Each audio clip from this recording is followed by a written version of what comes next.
Hello, good morning. So, andito tayo ngayon sa Biltmore, North Carolina, dito sa Asheville.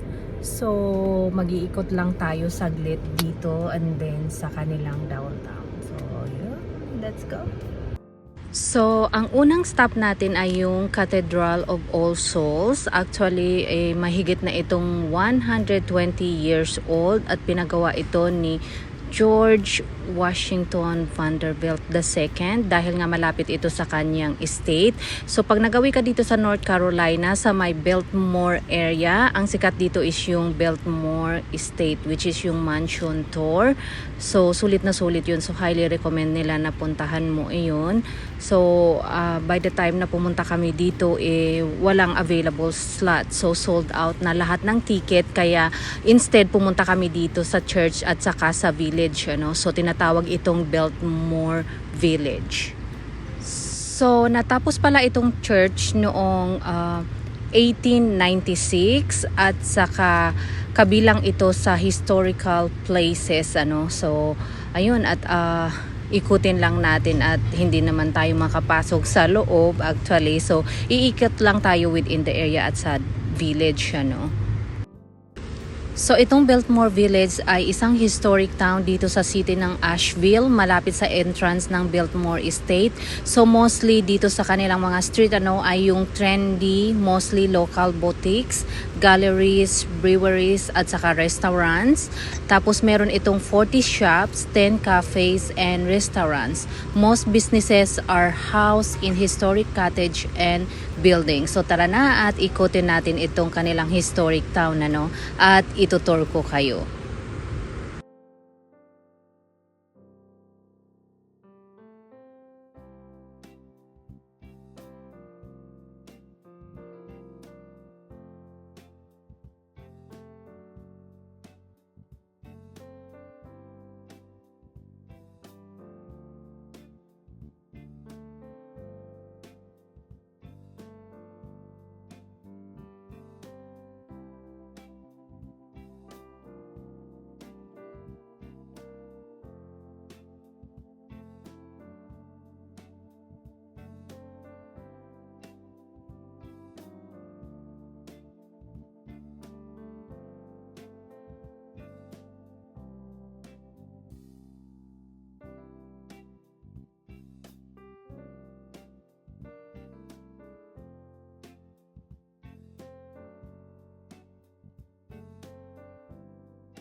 So ayan, at naikot na natin at actually umaambon na. So I hope na enjoy ninyo itong aking video. Thanks for watching and have a great day. So yun lang, kwento ko lang. Bye bye.